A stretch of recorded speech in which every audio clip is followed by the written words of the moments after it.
महाभारत का युद्ध 18 दिनों तक चला था।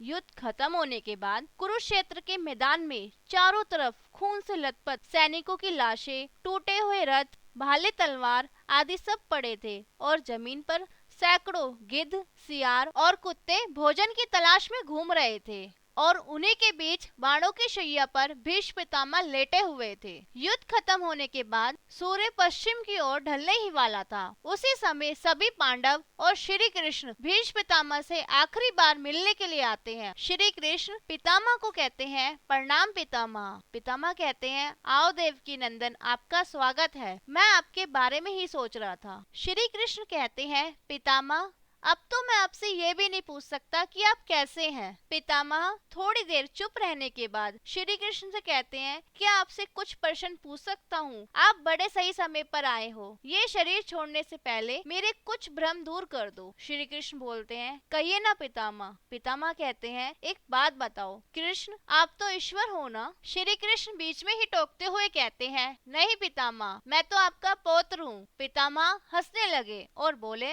अब तो ठगना छोड़ दो कन्हैया। जाने से पहले मैं ये जानना चाहता हूँ कि इस युद्ध में जो हुआ क्या वह ठीक था? श्री कृष्ण कहते हैं, किसकी ओर से पितामह? कौरवों की तरफ से या पांडवों की तरफ से? पितामह कहते हैं, कौरवों की तरफ से चर्चा करने का अब कोई मतलब भी नहीं रहा कृष्ण। लेकिन जो पांडवों की तरफ से हुआ क्या वह सही था? जैसे आचार्य द्रोण का वध, दुर्योधन की जंगा के नीचे प्रहार, दुशासन की छाती चीर देना, निहत्तेकरण का वध करना आदि। श्री कृष्ण कहते हैं, इसका उत्तर मैं कैसे दे सकता हूँ? पितामह इसका उत्तर तो उन्हें देना चाहिए जिन्होंने ये किया है, मतलब पांडवों को इसका उत्तर देना चाहिए। मैं तो इस युद्ध में कहीं था ही नहीं। पितामह कहते हैं, विश्व भले ही ये समझता रहे कि महाभारत अर्जुन और भीम ने जीता है, लेकिन मैं जानता हूँ कि ये आपकी जीत है। मैं तो उत्तर आपसे ही पूछूंगा। श्री कृष्ण कहते हैं, अगर आप मुझसे ही जानना चाहते हैं तो सुनिए पितामह, कुछ बुरा नहीं हुआ, वही हुआ जो होना चाहिए। पितामह आश्चर्य से कहते हैं, ये क्या आप कह रहे हैं? कृष्ण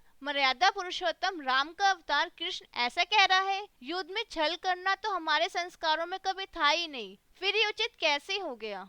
श्री कृष्ण कहते हैं, शिक्षा इतिहास से ली जाती है लेकिन निर्णय वर्तमान के आधार पर लिया जाता है। राम त्रेता युग के नायक थे। उस समय रावण जैसा खलनायक भी शिव भक्त था और धर्म का महाज्ञानी था, इसलिए श्री राम ने उनके साथ कभी छल नहीं किया। लेकिन मुझे द्वापर युग मिला है और इस युग में कंस, दुरासंध, शकुनी, दुर्योधन, दुशासन जैसे कपटी लोग आए, इसलिए उनकी समाप्ति के लिए हर छल उचित है। पाप का अंत आवश्यक है, चाहे वह जिस विधि से हो। पितामह कहते हैं, तो क्या आगे चलकर आपके निर्णयों से गलत परंपराएं नहीं प्रारंभ होगी? क्या भविष्य आपके इन छलों का अनुसरण नहीं करेगा, और करेगा तो वह क्या उचित होगा? श्री कृष्ण कहते हैं, भविष्य तो इससे भी नकारात्मक आ रहा है पितामह। कलयुग में तो इतने से भी काम नहीं चलेगा। वहाँ मनुष्य को कृष्ण से भी कठोर होना होगा, वरना धर्म समाप्त हो जाएगा। जब क्रूर शक्तियाँ धर्म का विनाश करने के लिए आतुर हो तो नैतिकता अर्थहीन हो जाती है,